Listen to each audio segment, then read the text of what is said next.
وہ وضو کے آثار کی وجہ سے سفید پیشانی سفید اعضاء والی ہوگی، یعنی وضو کے اعضاء چمک رہے ہوں گے۔ لہٰذا جو شخص تم میں سے سفیدی کو بڑھا سکتا ہے ضرور بڑھا لے، یعنی زیادہ سے زیادہ وضو کرے۔ اور یہ اللہ تعالیٰ کے قرب کی بھی نشانی ہے کہ جو مومن ہے وہ باوضو رہنا پسند کرتا ہے۔ خاص طور پر سوتے ہوئے وضو کرنے کی بہت فضیلت ہے، ہر نماز سے پہلے وضو کرنے کی بہت زیادہ فضیلت ہے۔ اور پھر یہ ہے کہ رسول اللہ صلی اللہ علیہ وآلہ وسلم نے یہ بھی فرمایا کہ قیامت کے دن مومن کا زیور وہاں تک پہنچے گا جہاں وضو کا پانی پہنچتا ہے، یعنی امت پہچانی ہی وضو کے چمک کی وجہ سے، نشانوں کی وجہ سے پہچانی جائے گی۔ اب اس آیت میں ایک اور چیز ہم نے دیکھ لی۔ اب اس میں کچھ اور بھی ڈیٹیلز اگر کسی کا کوئی اپنا کویسچن ہو وضو سے ریلیٹڈ تو وہ ضرور آپ گروپ میں پوچھ سکتے ہیں۔ اس سے آگے ہم دیکھیں گے وَإِن كُنتُمْ جُنُبًا فَطَّهَّرُوا۔ اب یہاں دوسری چیز کا ذکر آ گیا۔ دوسری چیز کیا ہے؟ غسل آ گئی۔ تو جنوباً ہوتی ہے جنابت کی حالت، یہاں پر بتائی گئی ہے۔ جنابت کی حالت یعنی ایسی حالت کہ جب آپ پر غسل واجب ہو جائے، یعنی مباشرت کی وجہ سے غسل واجب ہو جائے، تو پھر اس کا یہ ہے کہ اس سے آگے جو بتایا گیا وہ تیمم کا ہے، وہ لیکن ہم پہلے غسل کا دیکھیں گے کہ غسل جو ہے وہ بھی سنت طریقے کے مطابق کرنا لازمی ہے۔ ٹھیک ہے، غسل سے مراد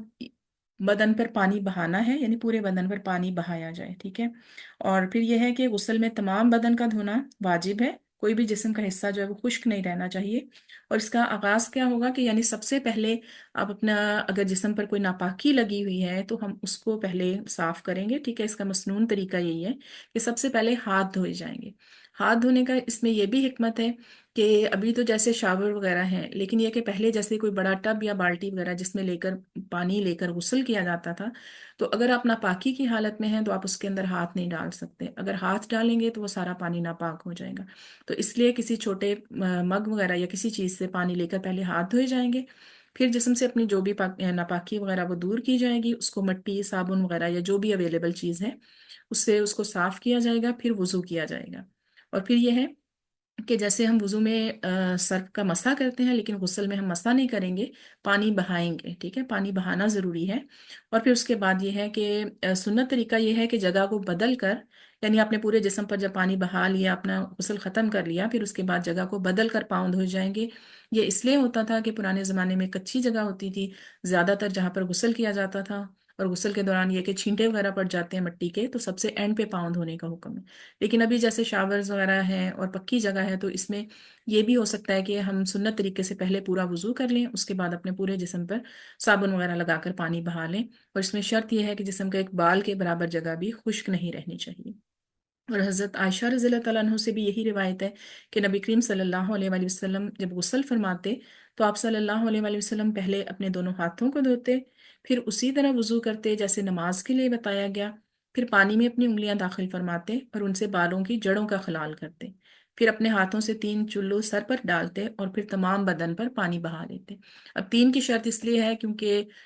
مطلب شرط اس وقت یہ تھی کہ پانی کم مقدار میں ہوتا تھا، تو 3 کم از کم تھا کہ 3 چلو پانی ڈال لیا جائے اور پھر پورے جسم پر پانی بہا لیا جائے۔ شرط یہ ہے یعنی کہ آپ کا پورا جسم جو ہے وہ گیلا ہونا چاہیے۔ اور پھر اس کے بعد یہ ہے کہ اب جنابت کی حالت ایسی حالت ہوتی ہے کہ اس میں کچھ ایسی چیزیں کہ جو آپ نہیں کر سکتے، جیسا کہ قرآن جو ہے وہ نہیں پڑھا جا سکتا، اور اس کے بعد یہ ہے کہ قرآن کو ہاتھ بھی نہیں لگایا جا سکتا، مسجد میں داخل نہیں ہوا جا سکتا۔